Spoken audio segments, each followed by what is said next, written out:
Welcome to Hykeham, Lincolnshire, where our community are processing the fact that a controversial planning development was just green-lighted by the County Council.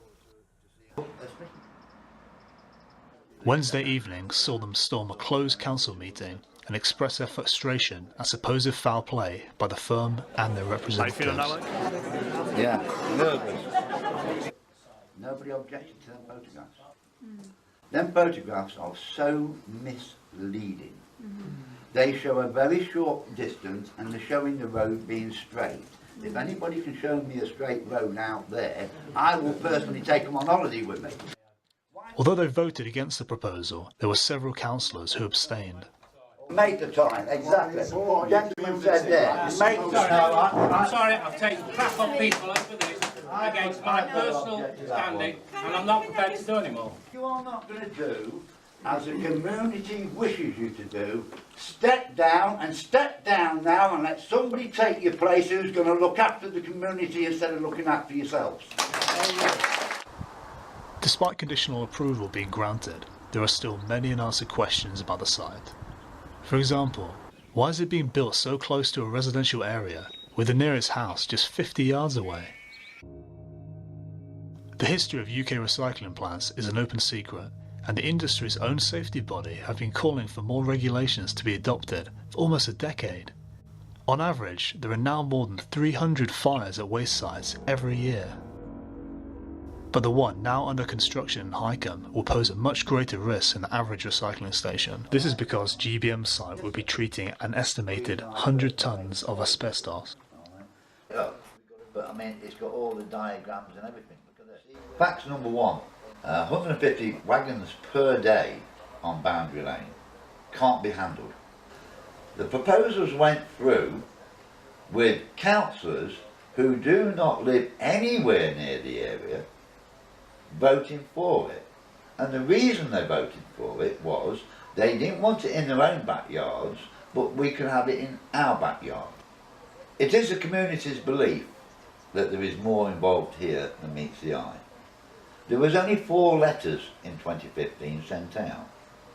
One to a person on Boundary Lane who isn't very well at all, and 3 to the bungalows next door to the proposed site. However, the 3 bungalows next door to the proposed site are owned by the owner of the site. They won't object anyway because they are in actual fact involved with them. So they only told one person?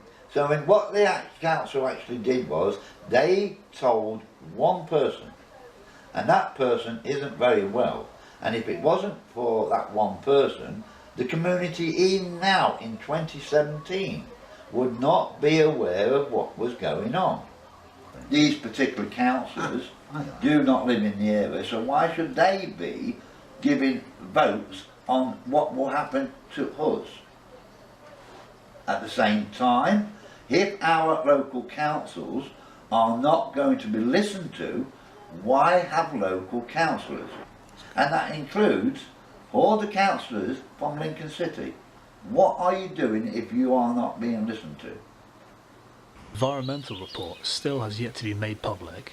The delayed release of this report, which could be the make or break of the site's future, is only further inflaming local sentiment. I've lost 3 complete hives this year. We had the environment down, sending carbon monoxide poisoning by the vehicles going past. There's just a sample of this week's ones that died this week. There's dead ones all the way around the hive. Ah, there's me paracetamols. That's telling you that I'm getting a headache every time I look at this paperwork, I'll tell you. Further troubling information about the treatment company has been found by determined community leader Alec after an anonymous tip-off. Now you may suggest, well, obviously everything's going to be safe. They've got to have a safety record. But this particular firm is well known for their safety. This is what happened at their Louth site. In Hounslow in London, they had a prohibition order put on them when they brought Hounslow main train station to a complete standstill. Again, health and safety. There was demolition in a building and they brought all the wrong parts down. So this particular firm is well known for the health and safety. They haven't got any. And now we've got a site being built to hold asbestos And guess who's doing the inspections?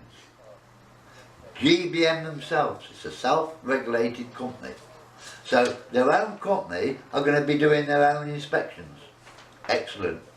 In that blast area, there is over 20,000 houses. And how many people did they notify? Nobody. About 5 people was notified of this application. It's all being kept very hush-hush by Lincolnshire County Council. Locals are also nervous at the prospect of a huge increase in HGV traffic. Said about all of this. Environmental aren't interested in the community. They won't answer questions. It's the same with the fire chief. I was having a conversation with the fire chief. The moment I mentioned the new asbestos site, he put the phone down on me. And yet before we was having a conversation. Same with highways. We have asked highways to come and give us an explanation of why they have given permission for 150 lorries a day to travel this road, knowing that this road is not safe enough to travel on. What is going to happen is exactly the same as happened in London with the tower block that everybody knows about. The community has been warning the council for years. And it's the same with Lincolnshire County Council and this site. It's when it happens, not if it happens, because the record of GBM is absolutely atrocious. They've never had a site yet that they haven't had some type of accident on. So for Lincolnshire County Council, I'm telling you, you are notice. It's when, not if, and we will hold you responsible. Councils across the country have been ordered to improve their conduct after the tragedy at Grenfell Tower, but it's clear that in many communities like Hykeham, people still feel like they aren't being listened to and are deciding to take action into their own hands.